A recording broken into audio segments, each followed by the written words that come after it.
यदि चौथे दिन गर्भ में संतान आ गई, पांचवी रात्रि को स्त्री पुरुष के मिलन में 100%, सातवीं रात्रि को उसकी कोख में, उसके उदर में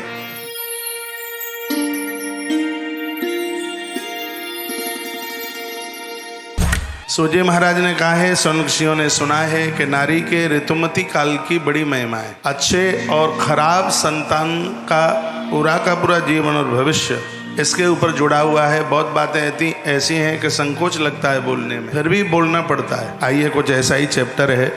तस्मात् सब प्रयत्नेन न संभाष्या रजस्वलाः प्रथमे हनि चांडाली यथा वज्या तथांगना। समझदार लोगों को चाहिए नारी के ऋतुकाल धर्म में पहले दिन उस नारी को संभाष्या बिल्कुल बोले नहीं, बिल्कुल बात करने की जरूरत नहीं है। प्रथमे हनि चांडाली यथा वज्या तथांगना शब्द कुछ ऐसे हैं, मैं उनके अर्थ सब जानता हूँ। भगवत कृपा से ये संस्कृत पढ़ी है तो सब समझ में आता ही है। इसका मतलब यह नहीं है कि नारी चांडाली होती है। इतनी सुंदर बात कही है। समझदार व्यक्ति को यह समझ लेना चाहिए कि जैसे चांडाल व्यक्ति से कोई बात नहीं करता। बात में बहुत अंतर है। यूँ तो लोग कह देते हैं नारी ऋतुकाल में पहले दिन चांडाली, दूसरे दिन ये, तीसरे दिन ये, वो सब बोलते हैं, लेकिन ऐसा कह के नारी का अपमान न कर। इसमें वर्णन है कि जैसे समझदार व्यक्ति चांडाल व्यक्ति से बात नहीं करता, उससे मिलता नहीं, उसके पास नहीं रहता, उसके पास बैठता नहीं, उसी प्रकार से ऋतुकाल के पहले दिन समझदार लोगों को चाहिए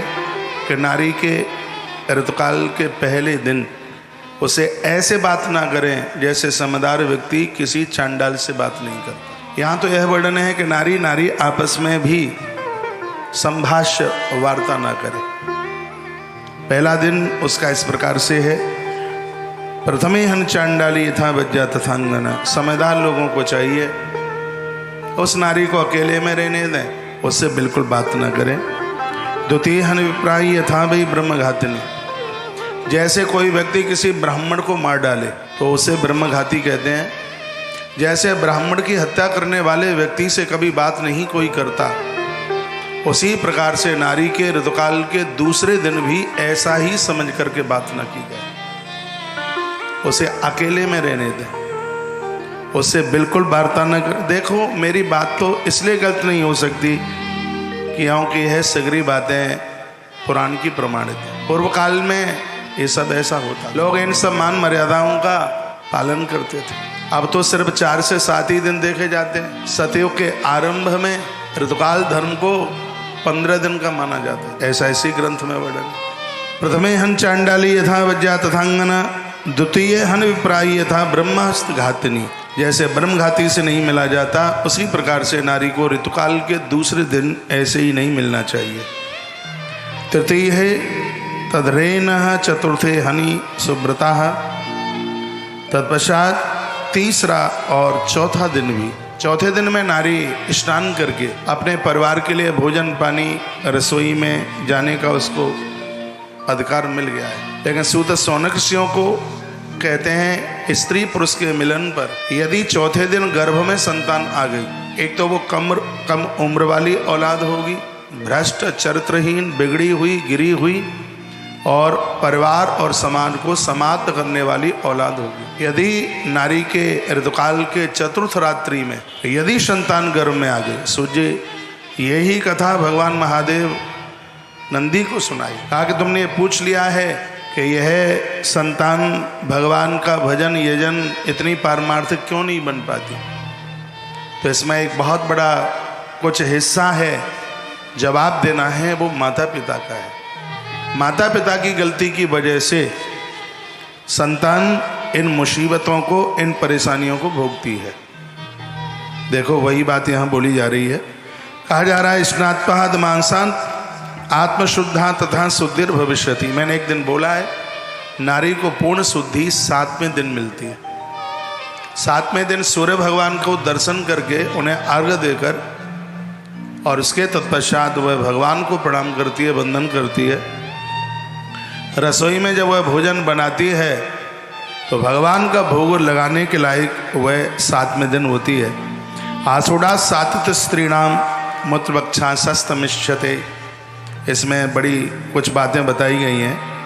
पंचरात्रम तास्पृश्यः रजसा व्रतते यदि 5वीं रात्रि को स्त्री पुरुष के मिलन में 100% बेटी का जन्म होगा, और यह भी संतान उतनी बढ़िया नहीं है जितना कि होना चाहिए।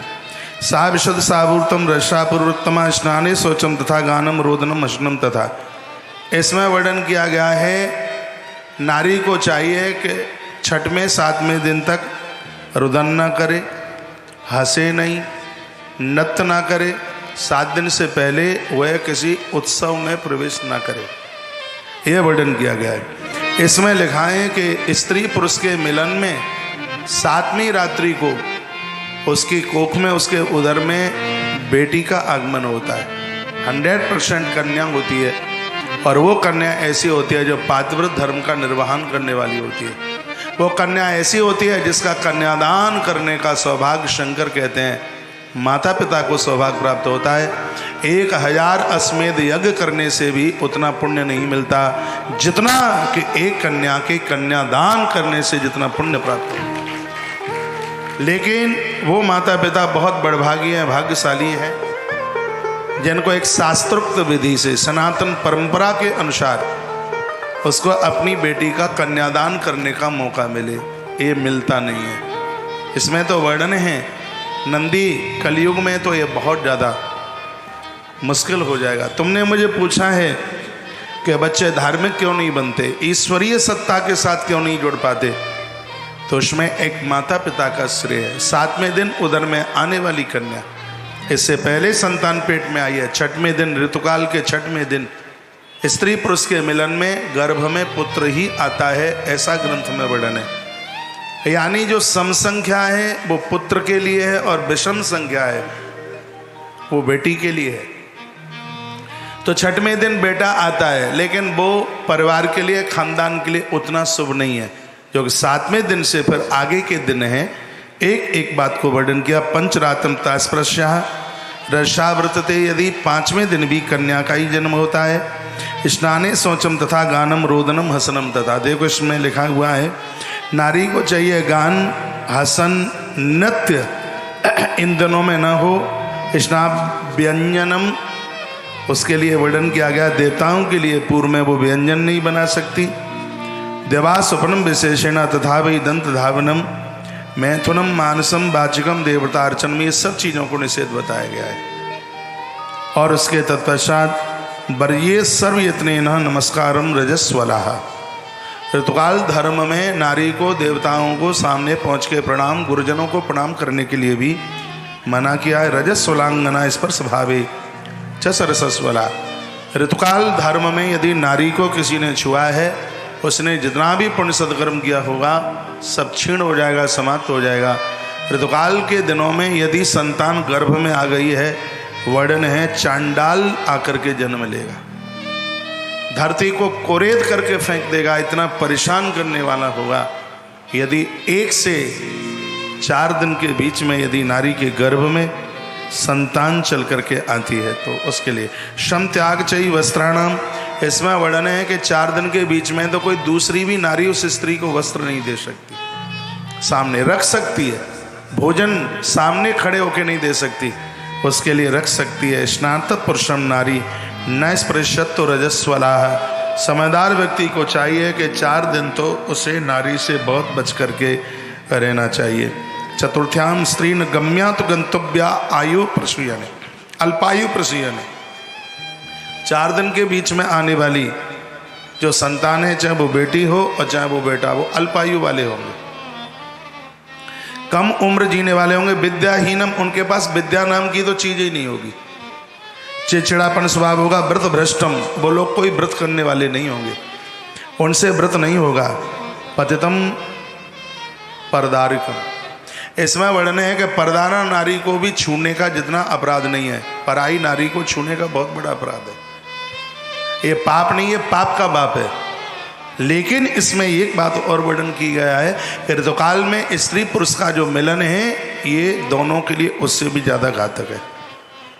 दारिद्राण अवग्नम च तनयम सा प्रसूयते, कन्यार्थ नैव गंतव्य पचम्याम विधे पूजन। इसमें वर्णन किया गया है कि 7वें दिन वो स्त्री पुरुष भगवान का बंधन पूजन करें। षष्ठ्याम गम्याम महाभागा सत्यपुत्र जनी भवेत। 7वें दिन नारी स्त्री पुरुष आपस में मिलते हैं तो इसमें वर्णन है कि उनके 100 भी पुत्र हो जाएं तो भी कोई मौत को प्राप्त नहीं होता। वो बच्चे दीर्घायु होते हैं, लंबी उम्र जीने वाले होते हैं, ऐसा वर्णन किया गया। सप्तम्याम चैव कन्याशी गच्छे सेवम प्रसूयते।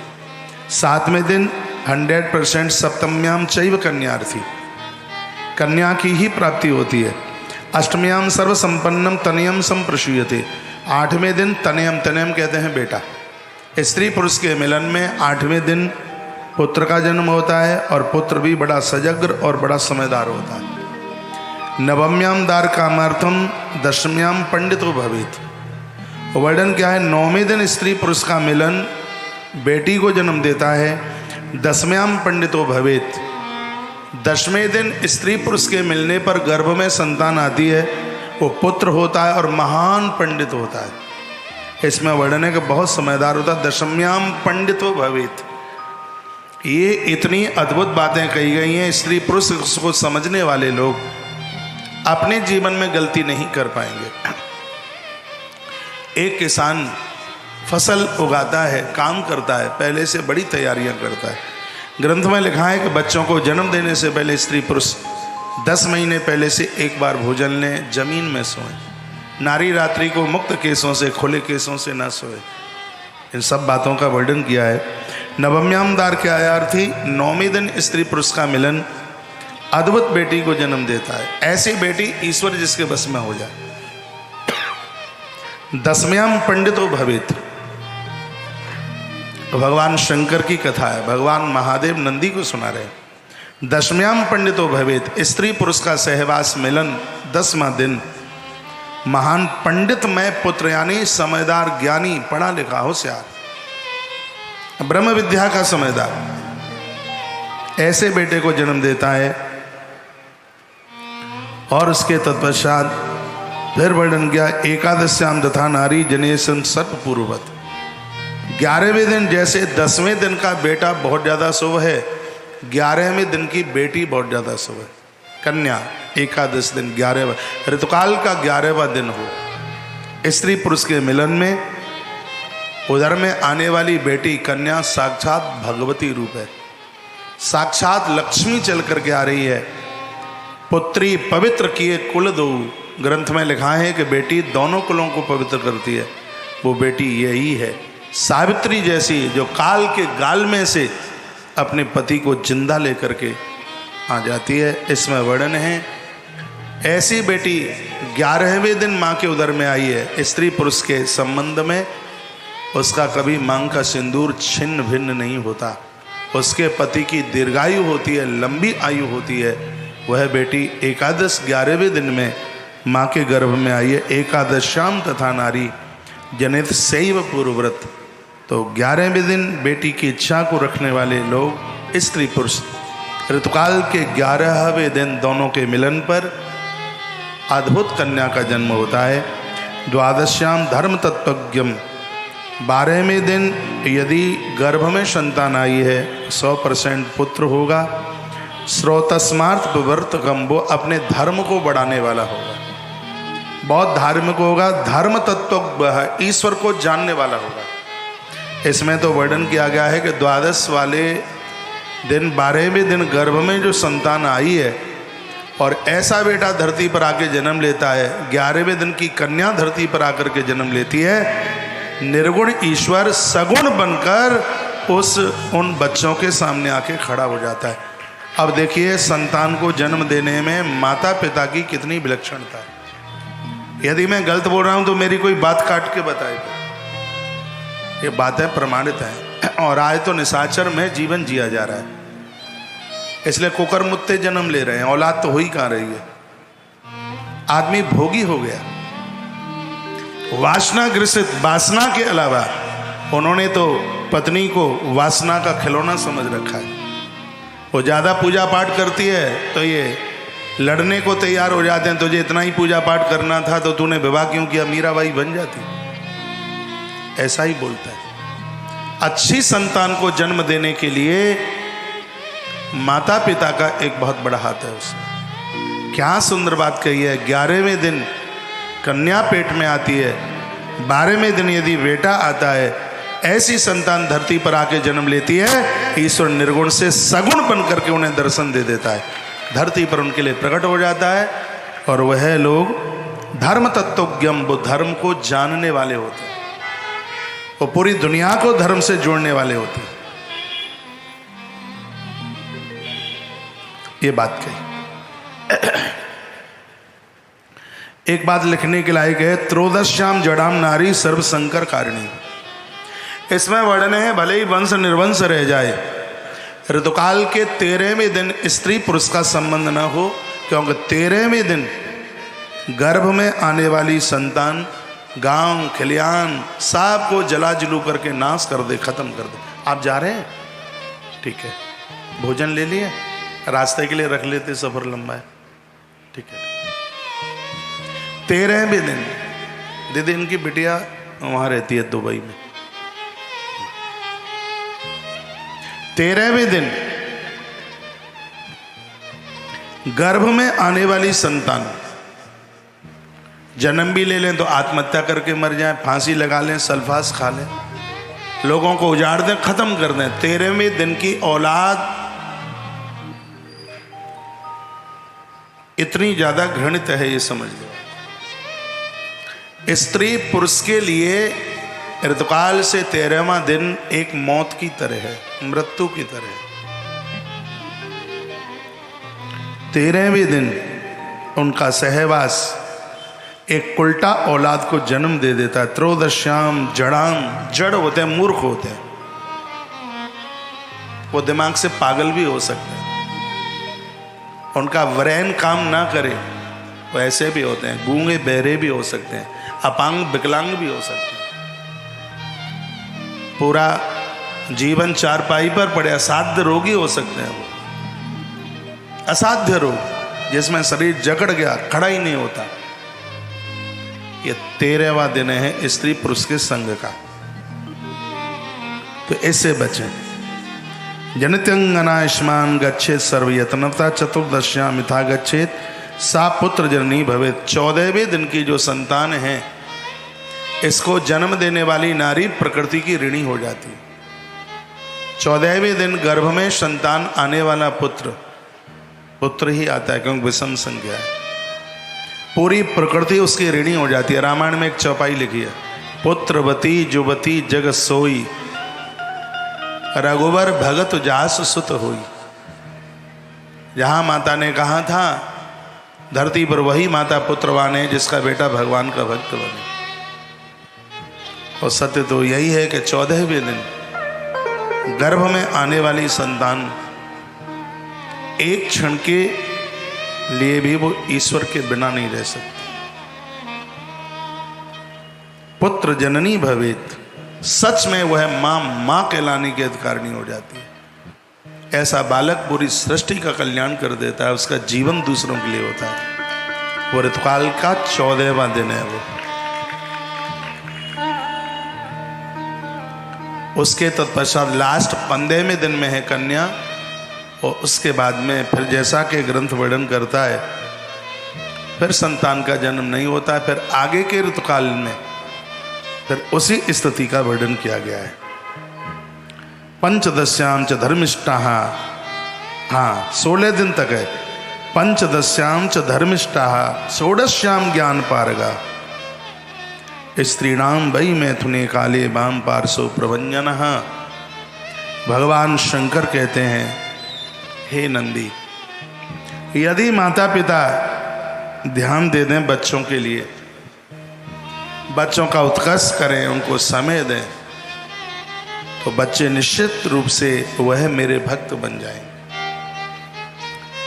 गृहस्थ का मतलब ये नहीं है कीड़े मकोड़ों की तरह औलाद पैदा कर दी।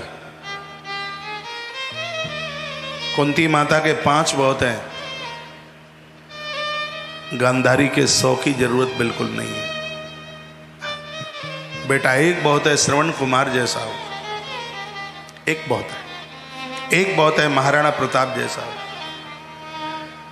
छत्रपति शिवा जैसा हो। ये वीर, ये माता पिता के संयम के ही परिणाम है।